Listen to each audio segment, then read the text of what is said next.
Hey there, voters. I'm Captain Stacey Hanrahan, and welcome to Wednesday's episode of The Voters TV.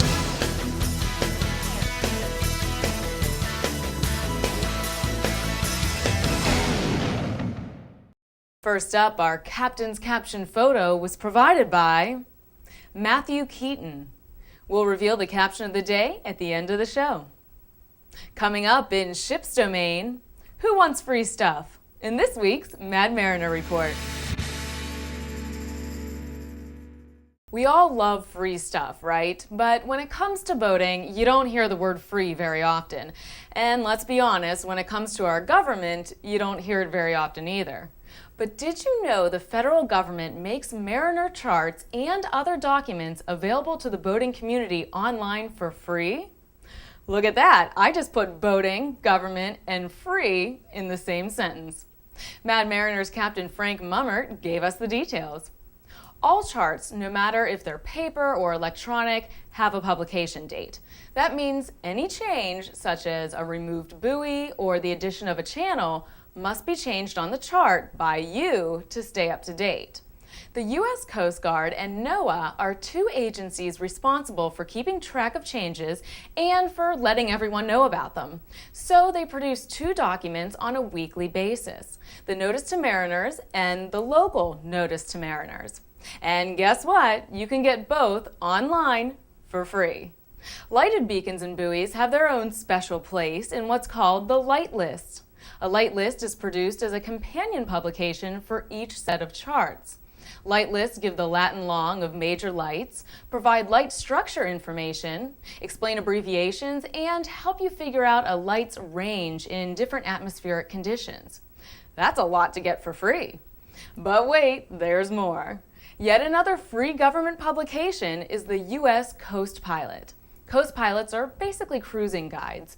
They provide detailed information on everything from zero discharge areas to the telephone numbers for bridge tenders. Notice to Mariners, Light List, and Coast Pilots are all extensions of your charts. Where the chart drops off, these other publications pick up. Amazingly, the information they provide is both priceless and free. To learn about more on-the-house publications, including every mariner's trusty old friend, the Bowditch, read Frank's entire article at www.madmariner.com. Oh, and his article also tells you where to get all this free stuff. Next up in Did You Know, while we're on the subject of the government and free, if after reading Captain Frank's entire article you still have chart questions, you can call NOAA's toll-free number. The Office of Coast Survey now has a navigation inquiry line. The number is 1-888-990-NOAA or 6622. This is the number to call if you have questions on downloading electronic charts or need help with a paper chart. It's also the number to dial if you'd like to report a nautical chart discrepancy. Your call will be answered by a real person weekdays from 8 a.m. to 4 p.m. Eastern Standard Time. NOAA says most questions are answered the first time you call, but the more complicated inquiries are referred to a Coast Survey navigation specialist. That number again is 1-888-990-NOAA. Now in Just for the Hall of It, won't you be my neighbor?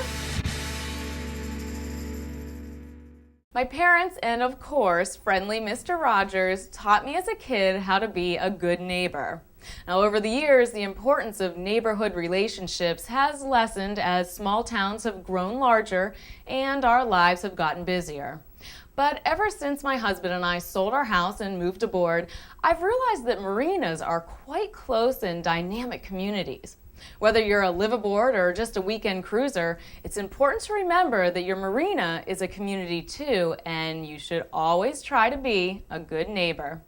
I recently came across an interesting article in Houseboat magazine written by Gordon and Janet Graney.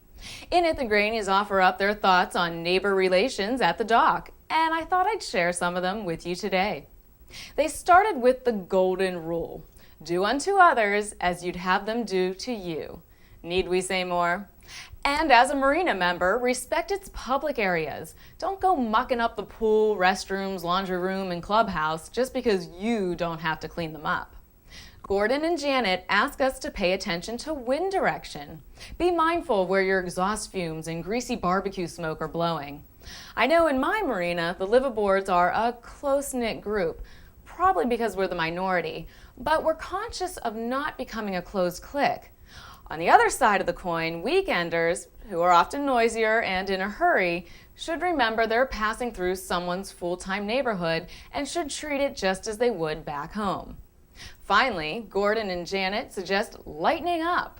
Everyone has different tastes and attitudes. They say if the disadvantages of marina life outweigh the security and fun, find another lifestyle. Great advice. To read their entire article, pick up a copy of this month's Houseboat magazine. Now, do you have any advice for being a better neighbor at the marina? Or maybe you have a neighbor nightmare story. Tell me about it. Go to www.theboaters.com/forums. Now it's time to reveal Stacey's theboaters.com Sealebrity profile pick of the day, which is Juliana and her 19-foot Regal Ohana. Juliana got into boating 4 years ago. Since then, she's moved to Fort Lauderdale to work in the boating industry. She is even working towards her captain's license. Good luck, welcome to the Boaters, and congrats on your Sealebrity status. And finally today, the captain's caption of the day is, I already drank a few. Let's just break this one. Submitted by George Pardijo.